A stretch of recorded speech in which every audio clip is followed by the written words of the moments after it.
All right. Hello, everybody. Welcome back to another movie review. This time it is for Sinners, the movie Sinners, which I'm surprised it took me this long to get to this movie review, but here we are. This review will have spoilers, just so you know. Spoilers. Yeah, this movie actually was my favorite so far of 2025, like by far. I think it's the best movie we've gotten in 2025. It's just great from start to finish. So let's get into it. This movie was actually released back in April 17th, directed by Ryan Coogler, who has also done Creed and Black Panther, movies that Michael B. Jordan, who's in this movie, has also starred in. And so they're back again to make another great movie. So yeah, so this movie, the genre, if you look it up, is under the horror slash adventure. I wouldn't say it's really an adventure movie. It's more of a horror film, and a really good one at that. So, this review, like, there's so much I want to talk about, but I'll try to keep it as concise as I can. So first of all, you guys know in the trailer it showed the twins, Smoke and Stack. Their real names are actually Elias and Elijah Moore, both played by Michael B. Jordan, who does a phenomenal job in this movie, as always. Michael B. Jordan, I think, is becoming one of my favorite actors. So, Smoke and Stack, the twins, have come back to their hometown, okay? I have some notes on this here because there's a lot I wanted to talk about. So they've actually come back from Chicago, and they've come back with a lot of money by illegal means. Okay, turns out that they were working as gangsters. They're also former soldiers, and now they're back in their hometown because they want to open up a juke joint. This movie also takes place in 1922. It takes place in Mississippi, where segregation and Jim Crow is very much alive and well. And this movie doesn't shy away from like some of the racial things that you see here. And so Smoke and Stack, they want to open a juke joint primarily for the black members of the community to have a place to feel safe, to feel free, to have community, and really to be away from racism, right? And everything that's going on during that time period, right? So the first half of this movie doesn't have anything to do with vampires at all, but it's still really, really good. It mostly focuses on the twins going around and recruiting people to help them open the juke joint. But I should also mention how this film actually starts. The film actually starts with Sammie, who is known in the film as Preacher Boy, walking into a church with a broken guitar. His face is all bloody. He's all messed up. It looks like he's been through the worst experience of his life. And his dad is begging him to put down the guitar, son. Put down the guitar. It's not worth it. And then it cuts back 24 hours later to the story of what leads up to that. Okay, I want to go over the casting real quick because I keep forgetting to do that when I make reviews. That's another thing. This movie has a great cast. There's a lot of people in here that I wasn't familiar with before, but the acting in the movie is pretty much A plus, like all the way around. It's not just Michael B. Jordan, and I'm going to be talking a lot about Miles Catton, who plays Sammie Moore. This guy in this movie was so good, and he just had this charisma about him that I was like, man, I've never seen this guy in any movie. So I googled him afterwards. This is this dude's first ever movie. He's never done like any work before this. He hasn't been in any TV shows, any prior movies. This is his first movie, and he is a standout. Like, he's literally probably the driving force of this movie. Kind of, I would say his character is mostly the heart and soul of the film, right? So this movie, I feel like it's kind of hard to review just because there's a little bit of everything in here, right? Because you have like these gangster mafia vibes, but you also have the horror supernatural element that comes in later. You have some a little bit of romance there. You also even have some moments that are like kind of like comedic and funny, just the way that the lines are delivered. And then you also have like parts in the film that play out as if it's just an action film. There's just a lot going on, but it all blends together like really, really well. So, oh my gosh, let me find my notes. So, the twins, Smoke and Stack, right? They have come back, and like I said, they're wanting to open up this juke joint, but first they have to have a place to do it. So they purchase an old sawmill from this guy named let me find his name really quickly. Okay, I'm forgetting his name, but basically this dude was a former member of the KKK, right? And but he sells it to him. And the twins are like, "Listen, we better not see any of your clan buddies around this, this place once we buy it, and if we do, we're going to have problems and we're going to come for you." The twins throughout this movie are awesome, man. Like they don't take crap from anybody. They're very presented as like just very strong individuals. I mean, they're former soldiers, and also they were working for presumably Al Capone, and yeah, like they're not to be messed with. So they purchase this thing, right? And then after that, they kind of go around into the town and into the community, and it's like a big deal that they're back. Everyone's like, "What? Smoke and Stack are back? Like, where you been? Where you been at?" And they're just like, "Well, Chicago, it didn't have anything left for us." But in reality, they stole from people and then they left, right? So they've come back with a lot of money. Nobody knows how they got the money, but they don't care, right? They're going to get paid to be a part of this new juke joint, right? So this is where the first half of the movie is really us just being introduced to a lot of the characters that are within this community, and we kind of get to know more about them. For example, while they're driving through town with their cousin, I forgot to mention that Sammie and Smoke and Stack, they're cousins, okay? And also at the beginning of the film,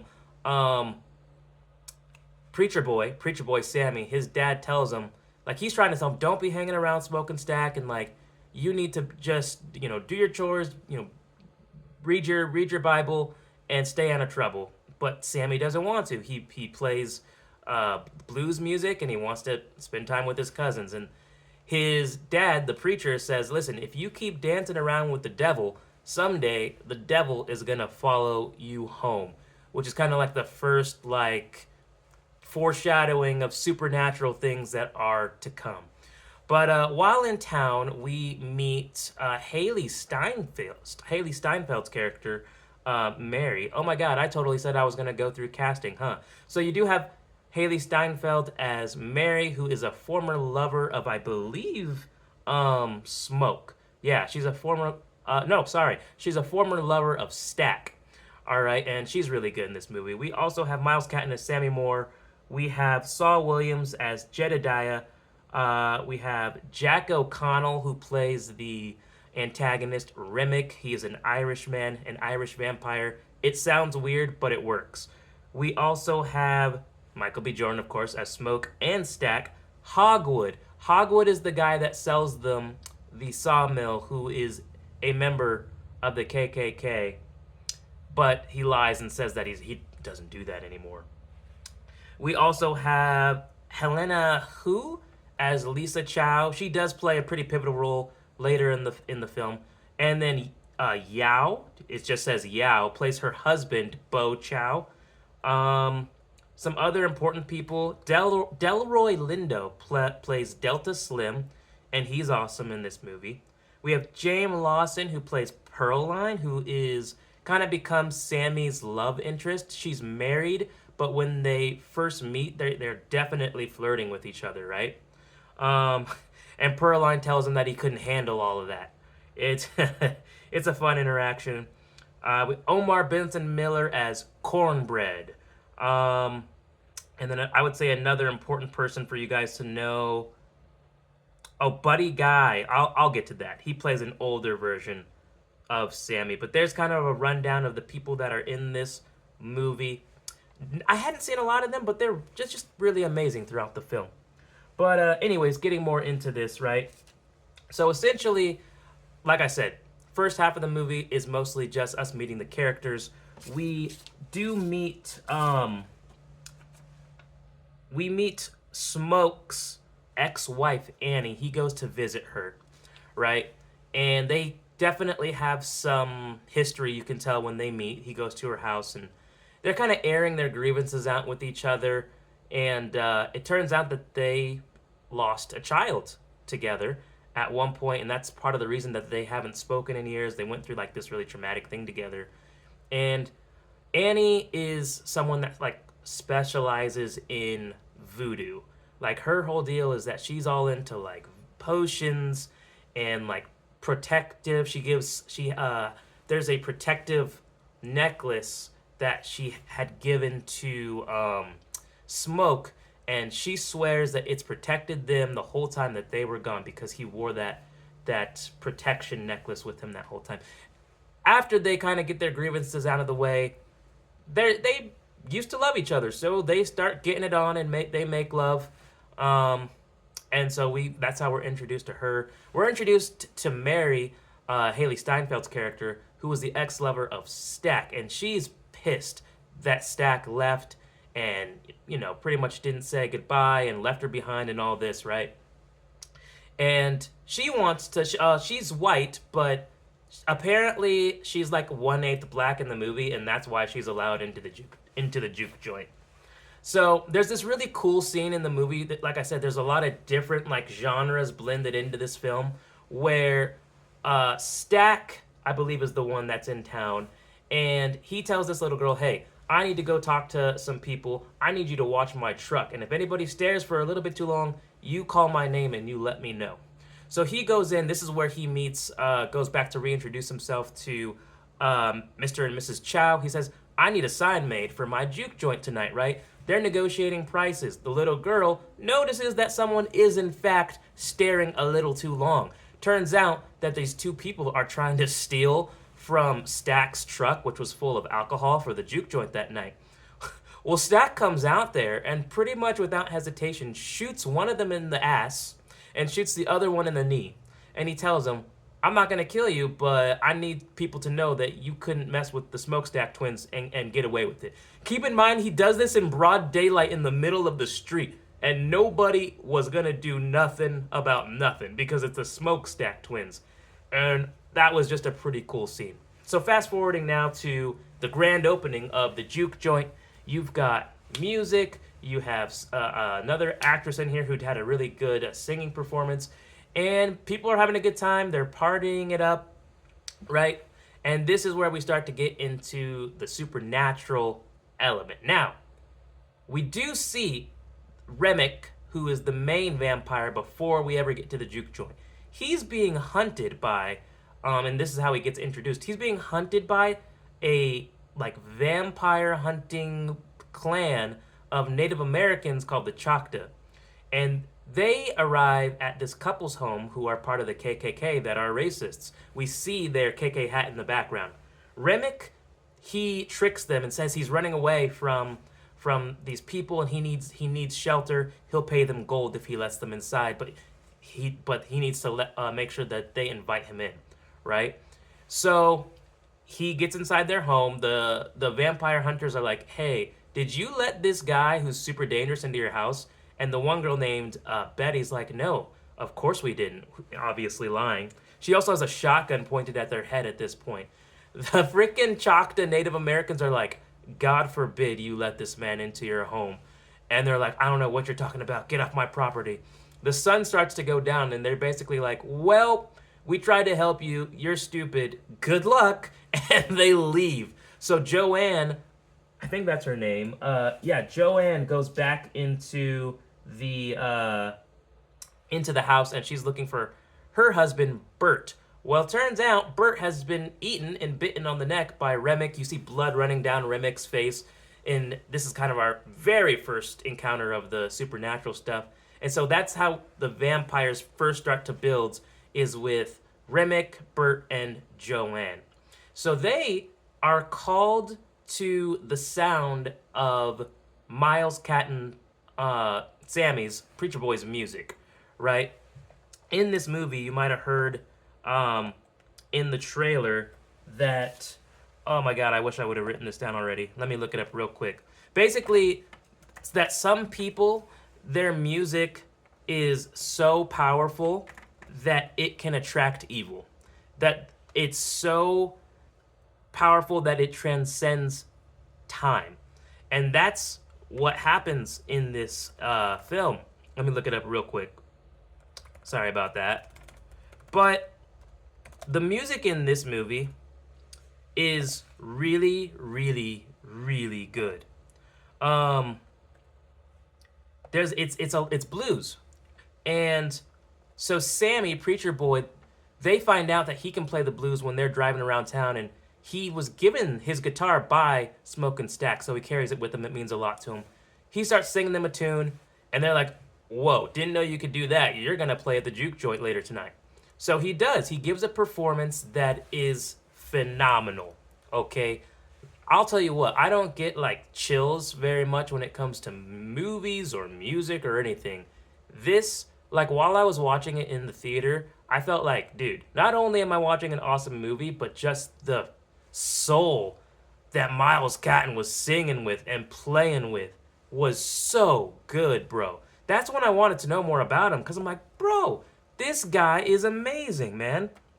So, yeah, so the movie in this universe, certain musicians possess a unique gift where their music can transcend time and space, bringing together ancestors and descendants in a shared experience. So, this was the first, like, visually amazing part of the movie. Sammie is singing, and oh my gosh. What happens is he starts to pierce the veil of present, past, and future. And we see this really cool shot where we still hear Sammie's music playing, but now we're seeing like primarily black musicians from the past. They're also playing the music from back in their time, and it's blending in with the blues that Sammie's playing. And then we see musicians from the future that aren't even alive yet. And it's this really like psychedelic, like really cool moment of all of this music from different time periods blending together. But it has so much power that it attracts evil, aka the vampires. So Remick, Bert, and Joanne, who are all now turned, pull up to the juke joint, and they're like, "Hey, we heard there was a party going on. We would like to join." And they're kind of suspicious of them, but they don't know about the existence of vampires yet, right? So this is where they try to get him, but they're like, "Yeah, we don't really want you here," because they start trying to sing like a very folksy, I'll just say a very non-black, a very non-soulful, bluesy type of music, right? Which is what the juke joint was supposed to be. It's supposed to really be this place of peace, freedom, and expression for the black community, and they're kind of coming in trying to invade on it. So they get turned away at first, but Mary's like, "Well, I know you guys are struggling with the money tonight because a lot of people were not paying in money." So they send Mary back out to talk to him, and she's trying to convince them of, "Oh, so you guys said you got money, blah, blah, blah, blah." And Remick is like, "Yeah, we got money," but Mary basically turns her back on them, and this is where Mary gets turned into a vampire. Okay, so Mary comes back, and this is where I believe it's Cornbread is standing guard at the door. Mary's like, "So what, are you gonna let me in?" This is her asking for the invite to come in. Cornbread's like, "Oh, yeah, of course." So she comes in. She seduces Stack. They go to a room and they get it on. Well, while they're getting it on, she bites him in the neck and turns on him. This is where Preacher Boy was sent by Smoke to go get Stack, right? Because they were dealing with somebody that was cheating within the juke joint during a game. Well, Preacher Boy walks in and there's blood gushing out of Stack's neck, right? And this is where Mary runs away. She runs out of the house, man. And Stack's just like, "She bit me. So and then Stack turns into a vampire, right? So this is where they send everybody out. They're like, "Party's over, gotta go," except certain people stay around. And so from here now, like they realize that something like is going down, but they just don't know exactly what yet. But essentially how the vampires get in is Mrs. Chow. Remick threatens her daughter. He turns her husband into a vampire, threatens the daughter, and Mrs. Chow is like, she just shouts, come and get it. Come on in. Come and get some." So at this point, you remember Annie, who's into voodoo. she was like, I've only ever heard about the existence of vampires, but I've never seen them in person. She's like, all I know is that we need garlic and wooden stakes and, like, the holy water, stuff like that, right? Stereotypical vampire stuff. So a big fight breaks out. That's really cool. They're staking vampires left and right. And actually, they're able to fight off the vampires. They go and they run back outside. And then basically after this big fight, I forget how, but they get back into the house. And at this point, you have Stack and Smoke, like, they don't want to kill each other. So what happens is, oh my gosh, I'm losing my train of thought. I'm sorry. Basically, what happens is Smoke doesn't want to kill Stack. So he makes a deal that if he doesn't hurt Sammie, that he won't kill him, but he has to leave. Okay, so essentially, Remick wants Sammie because he's the one that attracted him with his unique gift. So they're out fighting outside, but the sun comes up. Sammie stabs Remick in the head with part of the broken guitar, and then like, I'm gonna end this. And the fight scene is pretty cool. There's this part where Annie, she had told Stack, hey, if I get turned into a vampire, you need to stake me in the heart. Promise me. And that happens. Annie gets bitten. Stack has to stab her through the heart, and it sucks. There's a lot of characters in here that we ended up that were very likable. So when they get bitten by the vampires, it's like, oh man, like, you actually feel for them. But so what happens is Stack and Mary, they ran away before the sunlight came up and presumably found cover. Okay, but everyone else that got turned into a vampire, they died by the sunlight. So this is where now we move on from like the supernatural part of it to like an action sequence. If you saw the trailer with Michael B. Jordan with the machine gun, this is where that happens. He knows that the clan members are on their way back. Turns out that guy that sold him the sawmill, he did it so that he could like pretty much set up a trap for them where they would come back and kill everybody that was in the juke joint, pretty much decimating most of the people that went there for freedom within the black community. Well, Stack, he has like this stash of like weapons and grenades, and he lies in wait for them. And he starts shooting at them from the bushes, and he takes out pretty much all the clan members, throws a grenade in one of their cars and blows it up. It's pretty awesome. But he gets shot, and he suffers a fatal wound where we have this cool scene where he sees Annie, who had died because she got bit by a vampire.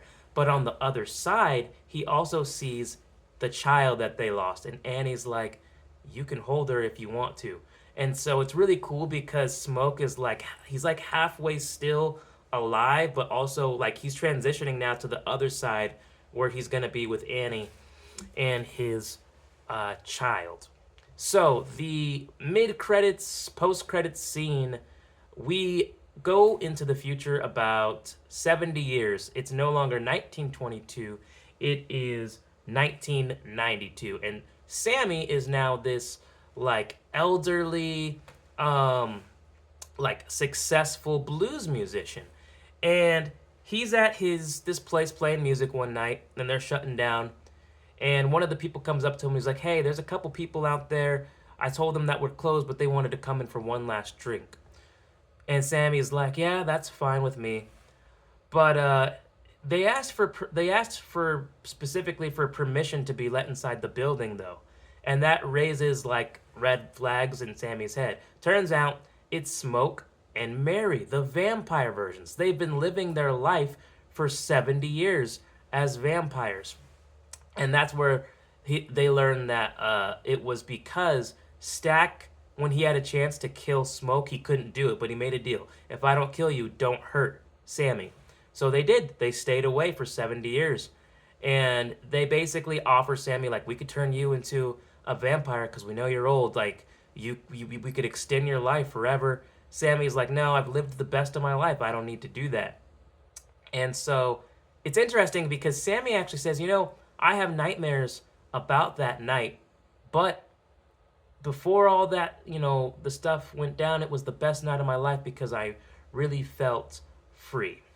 And so that's a really interesting line by Sammie there. And he plays one last song for Smoke and Mary, and that's it. That's kind of the entirety of the movie. I really, really liked this movie from start to finish. I thought it was entertaining from start to finish. Even like I didn't talk as much about Remick as much as I wanted to in this review. He's a good villain. He's really, really trying to tempt them, by the way, to become vampires before this fight goes down, telling them, I want to build a fellowship and we could live in peace and harmony forever. And there's like this big like dance sequence, by the way, in this movie with like this Irish song where all of the vampires are doing like this Irish jig outside of the juke joint. It sounds like it doesn't fit in a vampire movie, but it does. It works. Another thing I wanted to bring up is that Smoke and Stack, the people they robbed, so it turns out they robbed the Irish mob and the Italian mafia, made them think that they robbed each other so that Smoke and Stack didn't get caught, and that's how they got rich. I also wanted to mention that. This is just a really fun movie, man. Its budget actually came in at $90 million, so not a terrible budget, almost $100 million budget for, you know, a movie that wasn't from an existing franchise or IP. I think that's really cool. This movie, I checked, man, it's currently sitting at 27th all-time grossing horror movies ever. Says it's on pace to make $300 million dollars worldwide, which would put it as a top 20 horror movie of all time. This movie is a lot of fun, man. Miles Catton, Michael B. Jordan are probably the standouts for me of this movie, especially considering it's Miles Catton's first ever movie. I really loved just the character development throughout the movie feels really solid, so by the time that people start getting turned into vampires, you actually care about them. I loved how the music in this movie is like, the music is such a big part of the film. It's such a big part of the movie, man. And I loved that. I really loved that. And in the end, Preacher Boy, he, you know, wanted him to give up the music, and he wouldn't do it. He wouldn't do it. And man, there's so much that I wanted to say about this movie that my thoughts kind of got a little bit jumbled up there, but I really hope that you guys check this movie out. I think this movie will probably be it'll probably be on my top 5 by the end of the year. I originally gave this movie on my Snapchat before I had this channel. I gave it a 9 out of 10. Honestly, looking back, I gotta give this movie a 10 out of 10. It's honestly just that good. It's just that good of a movie. And, it's cool because this movie at first, I saw the trailer and I thought, it looks cool. But then people just started saying, oh man, this is great. This is amazing. Gotta go see it. And I agree, man. If you've seen this movie already, let me know what you think. And also, if you haven't seen this movie yet, what are you waiting for, man? This is, I think people are going to be talking about this movie all year long. And it's it's already on pace to be a top 20 grossing horror movie of all time. That's really all I have for this movie review. I don't believe I have any other notes on this. Everyone in the movie's great. I want to see more stuff with Haley Steinfeld. I also want to see more stuff with Michael B. Jordan and the director, Ryan. Why am I forgetting his name? Ryan Coogler. Ryan Coogler did a absolutely phenomenal job with this movie. It's probably the first movie all year where I just wasn't bored at any point, which I think is super important for me wanting to go see something that's entertaining. And I think this movie comes in at a little bit over 2 hours. It got a 97% on Rotten Tomatoes, a 96% on Fandango, and it has an 8.1 out of 10 on IMDb. Yes, it comes in at 2 hours and 17 minutes. It's a 10 out of 10 for me. Sinners 2025. Thank you guys for watching reviews by Hunter. Let me know in the comments what you want me to review next. I'll see you later.